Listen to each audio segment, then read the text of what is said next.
Welcome back once again to the You Should Get a License podcast edition. This is Rod Powell.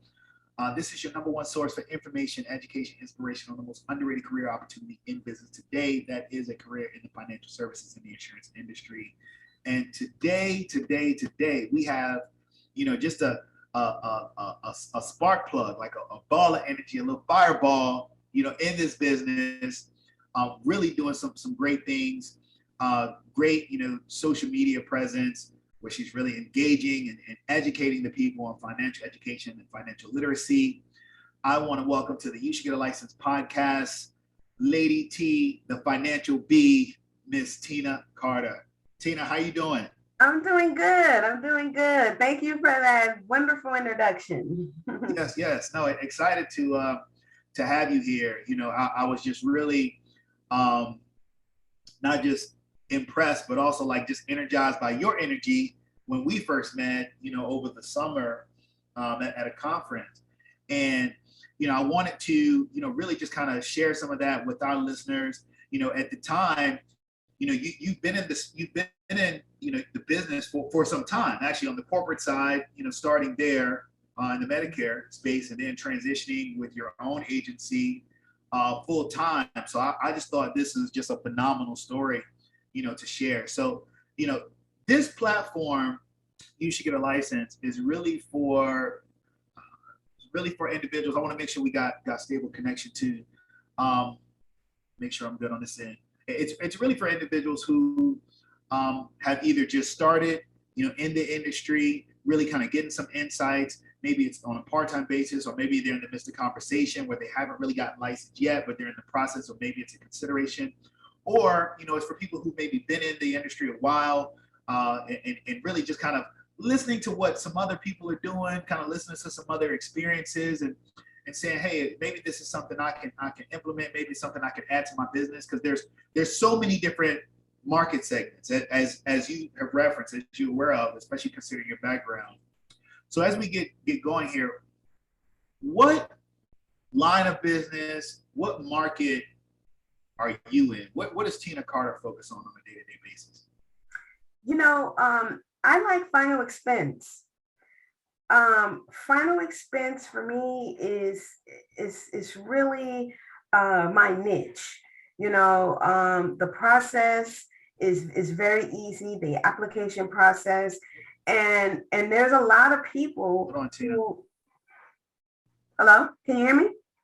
We had some connectivity issues just now as well. You were saying. Okay.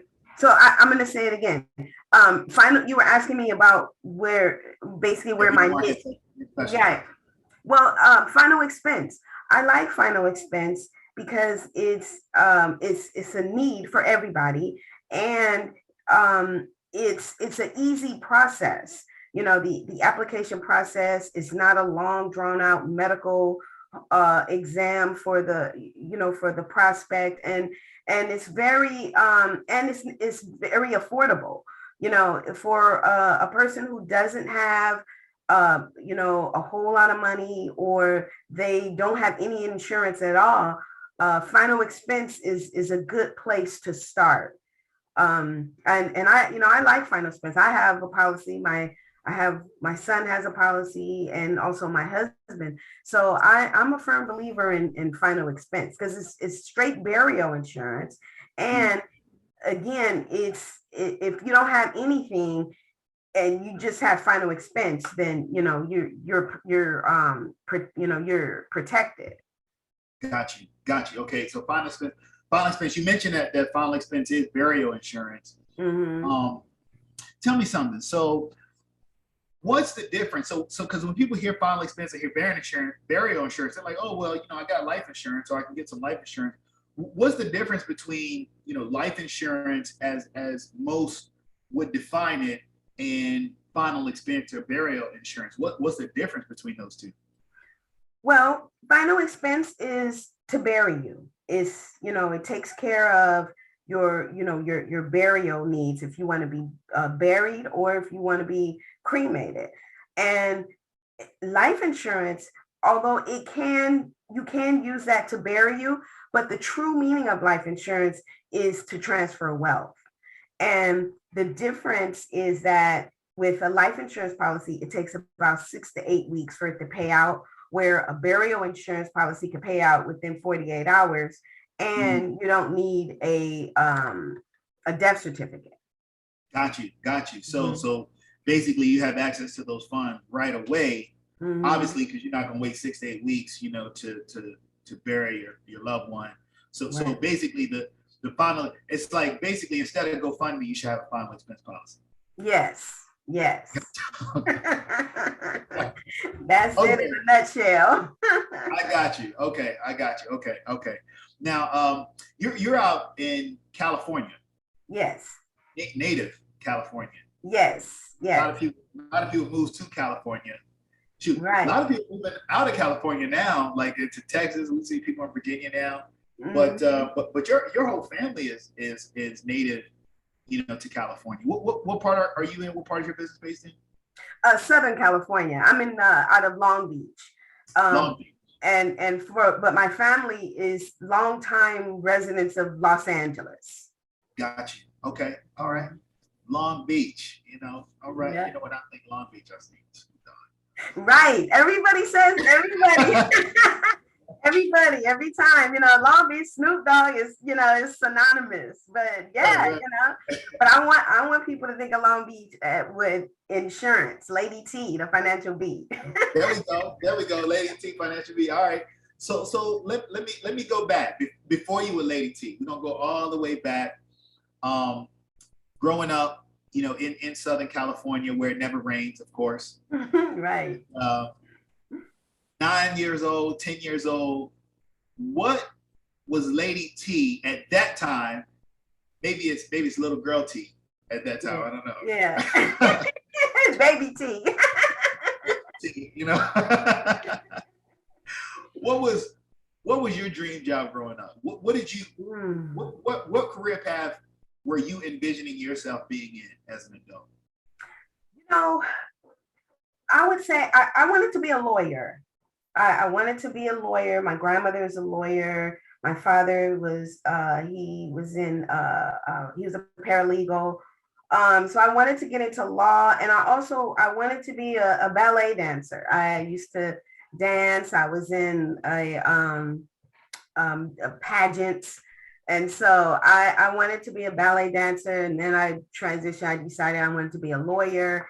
And it was funny is because when I was in the 6th grade, my 6th grade teacher, she had us write down what we wanted to be when we grew up. And she actually would take us to like whatever field we were in, she would take us to a person who was in that field and talk to us and stuff. So we went to a law school and talking to the professors and things like that. And it was, I've always found the law to be really, really interesting. And then, of course, as I grew up and I got into high school, I switched and I wanted to actually be a mortician, where I wanted to, yeah. But so we're going from ballerina, right, lawyer, right, the mortician. Okay, all right. Yeah. But I wanted to be a mortician because I wanted to own my own funeral home. So I always had those entrepreneurial wheels flowing through me. And just, I just wanted to be that's why I saw myself as having my own funeral home. And so, but of course, life got in the way and things transitioned, and, I got married and got children. And now here I am in the insurance industry. So recession-proof business. Still recession-proof business. Yes. And it's funny you say that because the professions that I wanted to be in were all recession proof. I mean, owning a funeral home is recession proof. People Absolutely. Are going to die no matter what, Yeah. And then also being a lawyer, and sometimes, you may need a lawyer in the middle of recession, you just never know. So I always got a case. Right.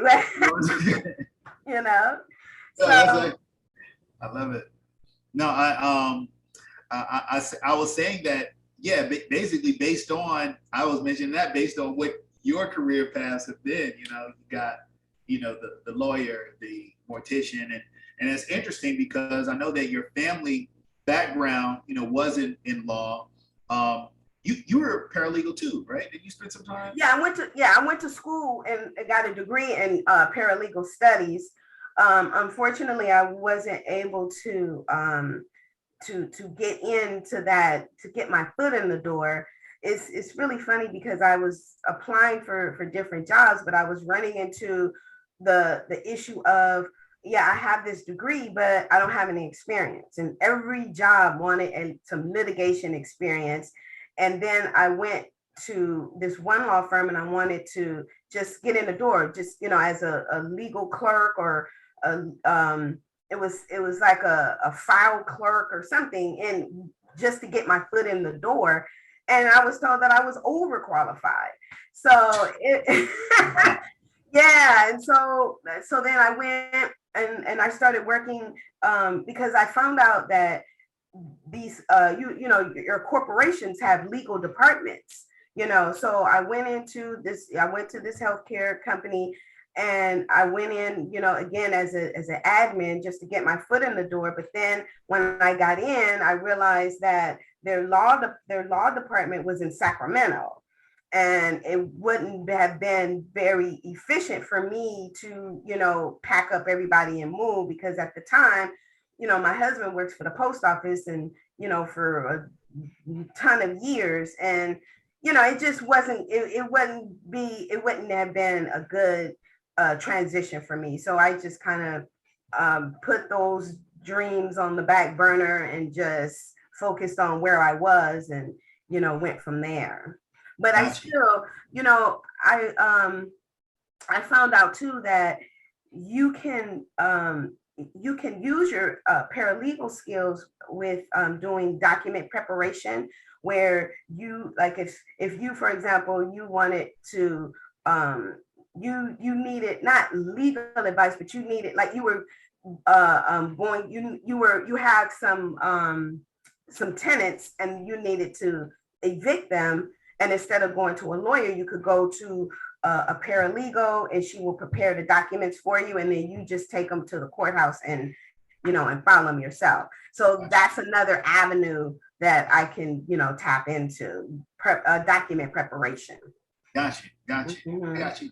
Yeah, you got some skills, because I know you have, this isn't even your first foray into the field of dealing with finances, because you're in taxes as well, right? Yes. So you got the attention to detail, from the legal background, obviously from the family. Then you have that finance background as well. Then you got the healthcare background.